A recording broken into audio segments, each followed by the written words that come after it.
Alors Benoît, tu me dis lorsque tu es prêt. Je suis prêt. En étant connecté uniquement à ta supraconscience, que peux-tu me dire au sujet des pensées?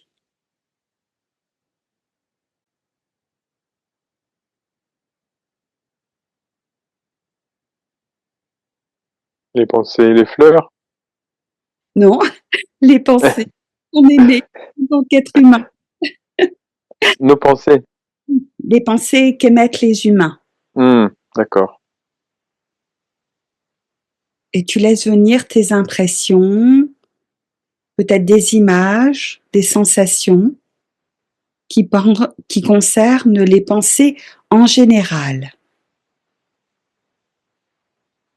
Qu'est-ce que tu reçois comme information, comme révélation au sujet des pensées? Si je te donne un exemple plus particulier concernant les pensées qui sont inscrites dans les livres.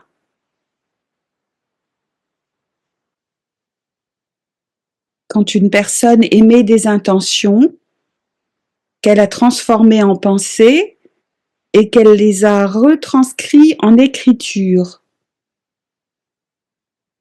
et inscrites sur du papier, imprimé. Qu'est-ce que cela a comme effet?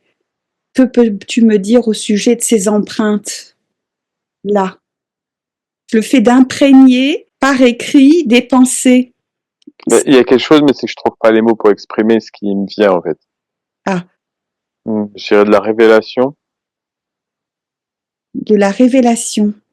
Hmm, C'est-à-dire que les pensées se transforment en révélation. c'est ça. Est-ce que tu ressens une différence entre le fait juste d'émettre des pensées et des pensées qui vont être imprimées, inscrites au travers d'écritures? J'ai l'impression que le fait que ce soit écrit, c'est plus figé, que au contraire, ça les stoppe, en fait. Ça les limite à cet endroit-là, le fait que ce soit écrit. C'est moins volatile comme la pensée ou qui s'exprime. Ça la bloque, en fait, ça l'enferme. Comme si c'était arrêté, en fait. Au lieu que ça circule, que ça se déplace, ça la fige. Ça l'emprisonne, en fait. Ça emprisonne la pensée. Exactement. Quel impact ont les écrits sur la personne qui les lit? Mais ça imprègne une pensée qui est pas la sienne. Oui, Ça s'imprègne et du coup, il apprend. Ça devient sa pensée. ça veut dire qu'il s'approprie la pensée de l'autre. Oui, oui. Il peut même essayer de la développer, du coup. Alors qu'à la base, c'était pas sa pensée. Et ce processus, il se passe inconsciemment, sans qu'il s'en aperçoive. Et oui, complètement. Quand la personne lit un ouvrage, cette pensée emprisonnée, Il se l'intègre, du coup. Il apprend.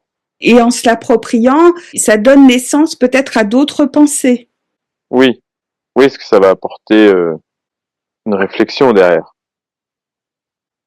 Et est-ce que la personnalité de celui qui a écrit, est-ce qu'elle se transmet aussi, cette empreinte-là, elle est présente dans l'ouvrage?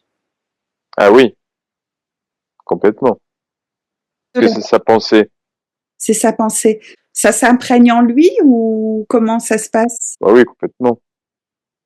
Et est-ce que ça peut moduler sa propre personnalité Ah oui, complètement. et de manière complètement inconsciente ou pas? Inconsciente, ouais. C'est-à-dire qu'en plus de l'influence des mots, il y aura aussi l'influence, De l'intention. et même si l'auteur de livre est mort depuis longtemps. Ah bah oui, même encore plus. C'est un peu comme une empreinte photographique. Mm. Quelqu'un a écrit, a émis des pensées, et en déposant ses pensées par écrit, il y met aussi de lui-même. Oui, si c'est bien ses pensées à lui. Et donc ensuite, quand une personne lira cet ouvrage, elle absorbera non seulement les idées, mais également l'identité de son auteur. J'ai l'impression. Est-ce que ça peut aller plus loin jusqu'à transformer la personne? Qui a lu les pensées? Oui. Bah, je pense que ça le transforme immédiatement. Ah oui. Ça s'imprègne dans son identité. Ah bah oui, oui, oui. Qu'il soit d'accord ou pas, quoi. C'est comme un message subliminal. Ça vient en lui sans qu'il s'en aperçoive. Ah oui, complètement. Et est-ce que par la suite, ça peut transformer sa manière d'être ou d'agir? Ça peut changer ses choix, son orientation de vie? Je pense que ça dépend de la force de la pensée. C'est pas toutes les mêmes. Quelqu'un qui aura eu mais un fort caractère avec des pensées puissantes, cet impact-là dans le livre pourra avoir plus de force et d'influence auprès de ceux qui liront cet ouvrage. Oui. Les livres ont un pouvoir assez important. Ah bah oui. Alors, je vais plus loin. Est-ce que lorsque ce livre est fermé, non encore lu, est-ce qu'il émane de ce livre une énergie particulière qui commence déjà à agir ou pas? Oui. Ça a été fait déjà à la base. Au moment où il y a eu les pensées, quoi. C'est dans l'air et après celui qui les lit, bah, se l'imprègne. Ça s'imprègne encore plus. Mais celui qui les lit pas, il s'en imprègne aussi, mais moins. Ça voudrait dire qu'une grande bibliothèque contiendrait beaucoup d'émanations Oui. qui pourraient interférer sur la personne qui vit dans cette ambiance. Carrément. Si la personnalité de l'auteur était ambiguë, on va dire malsaine ou mauvaise, qu'est-ce que ça créerait sur la personne qui lit l'ouvrage? Ça peut dépendre de la personne, en fait. Une personne qui aurait déjà sa propre personnalité bien marquée, qui a déjà ses choix de vie, peut-être qu'elle serait moins influençable à l'égard. Je pense. Les pensées n'auront pas le même résultat sur des personnes différentes.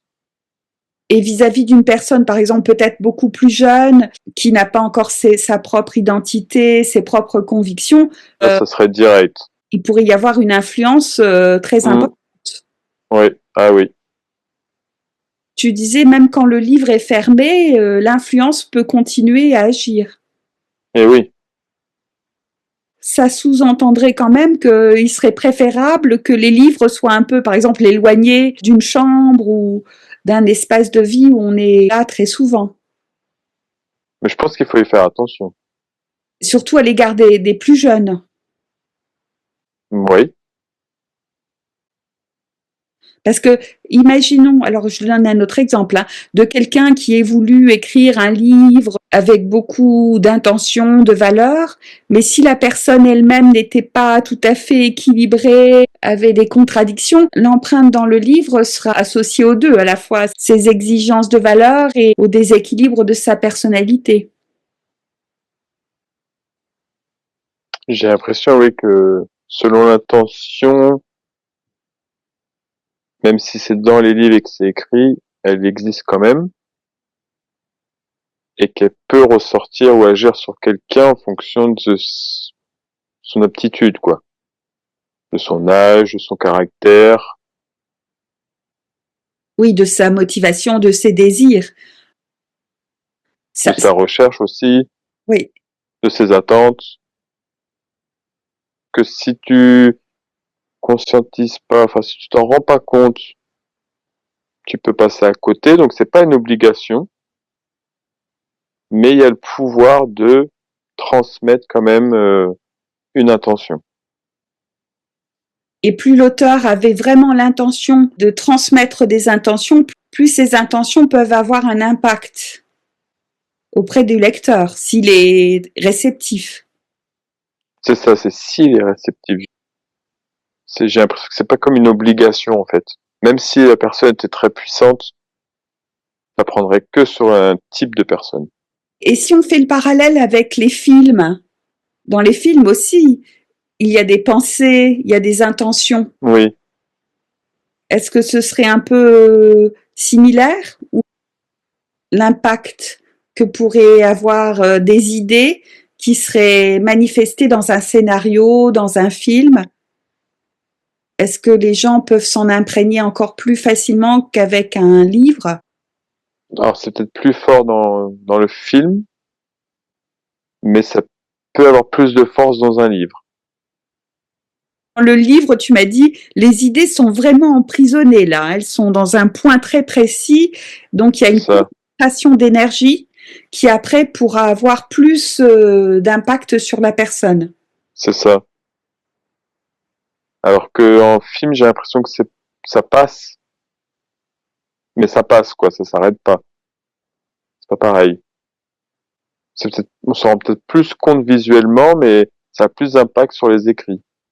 Donc, c'est en lisant qu'on peut vraiment s'imprégner Hmm. en profondeur de certaines intentions, de certaines idées qui peuvent aller jusqu'à modifier la vie de la personne Ah oui, et l'orienter autrement. mais les films aussi, hein, quand même. Hein. Et cette empreinte, elle peut se faire complètement à l'insu de la personne qui le lit, sans qu'elle s'en aperçoive. Ah bah oui, Donc d'où l'importance d'être attentif à ce qu'on lit. ah bah oui, complètement, ouais. L'impact des images et l'impact des mots écrits, c'est les mots écrits. Que les mots écrits sont plus, enfin, chaque personne peut se l'approprier à sa manière. Oui, soit elles plaisent, soit elles déplaisent, soit elles choquent, soit elles sont attrayantes, C'est ça, mais ça en reste là, c'est fugace. c'est ça, c'est ça. Alors qu'avec un écrit, des pensées, Et ben ça reste plus longtemps, ça reste gravé, ça peut vraiment c'est rester. ça. Hmm. L'empreinte peut se graver dans la personne sans qu'elle s'en aperçoive et influencer sa vie future. Hmm, hmm. Est-ce que les livres vont gagner en puissance parce que de très nombreuses personnes auront lu le même ouvrage? Un même livre qui aura été lu par des milliers Ah de oui, personnes.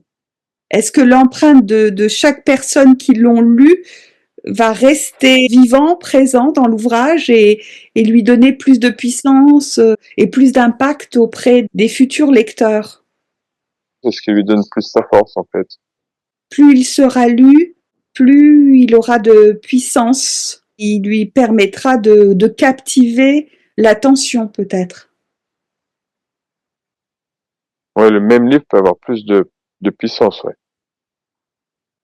Donc, il y a l'empreinte de celui qui l'a écrit, mais Et tous s'ajoute ceux qui vont le lire, ouais. Hmm. et peut-être un petit peu de leur personnalité aussi. Bah, j'ai l'impression, ouais. Donc, ça veut dire qu'imagine un écrit qui a été fait il y a très très longtemps, quelqu'un qui le lit maintenant, au bout de centaines, voire milliers d'années, il doit y avoir un amalgame énorme d'intentions différentes. Et ça peut sûrement même le changer, quoi, finalement.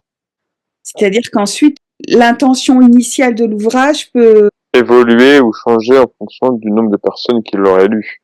au départ, les idées sont figées sur le papier, mais Hmm. à force d'être lues, les empreintes des lecteurs peuvent tout transformer. J'ai l'impression, ouais. Hmm. Et au bout d'un moment, pourrait peut-être même ne plus avoir rien à voir avec l'intention initiale. Carrément. Hmm. Bon, Alors que c'est vrai que le film, il peut être vu et revu, il bougerait pas. c'est le mouvement qui fait que Ouais, il y a déjà l'image, donc il peut pas y avoir d'autres images. On peut pas modifier les images. je reviens au livre. Pourtant, il s'agirait des mêmes mots, des mêmes phrases, mais avec des milliers de lectures, ben, l'interprétation pourrait ne plus correspondre à Avec l'idée initiale. peut-être certains esprits, certaines personnes pourraient se reconnecter à l'intention initiale de la personne, par exemple en état modifié de conscience, pourraient balayer tous les impacts des lecteurs pour retrouver l'intention de l'écrivain. Et oui, c'est faisable.